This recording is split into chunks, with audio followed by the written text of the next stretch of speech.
ملګرو د جهانګیر خان په حوالې سره یو ډیر زیات افسوسناک خبر دی. غم خبر دی چې زموږ ډیر سینیر بلکې موست سینیر جهانګیر شارسدي سیمې سره تعلق ساتي او هغه نن د پېښور ته را روانو او په لاره باندې موټرسایکل اکسیډنټ وکړو شانه سوزیکي والیو نو وفات شوی دی. نن موږ د هغه جنازې له راغلي وو. نو مینوالو که د دې چا سره سلاندې باندې نو د زړه نه وبخئ او که د چا پیسه پوري وي نو عامو ته د زړه نه وبخئ او که پچی پوري نو آبې بچو ته پتی. کومه ویډیو چې وه هغه تاسو کته د زرداد بلبل صاحب په هغې کې چې کم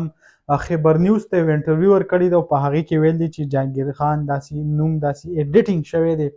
د هغې په ذریعه باندې ما تاسو سره دا نه غوښته چې دا ویډیو شریک کم خو بار بار په ټیک ټاک کې مخې له راتله. دې نه علاوه فیسبوک کې هم څه کسانو هغه شیر کوله نو ما هم غوښته تاسو سره هغه شریکه کړم او حقیقت چې دی هغه ستاسو د دې نه خبر کړم. حقیقت دا رنګې دی چې د دې په هکله باندې جهانګیر خان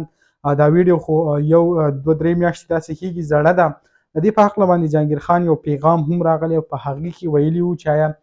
نن سبا لکه تاسو وګورئ چې یو مشهور کس وي او هغه دا سیاسي عامه واقع وشي یا شوي هم نه وي خو په سوشل میډیا له لارې داسې څه مشهور شي هغه یا مړ کي یا هغې باندې بله څه پروپیګنډه پې ور واړئ چې آیا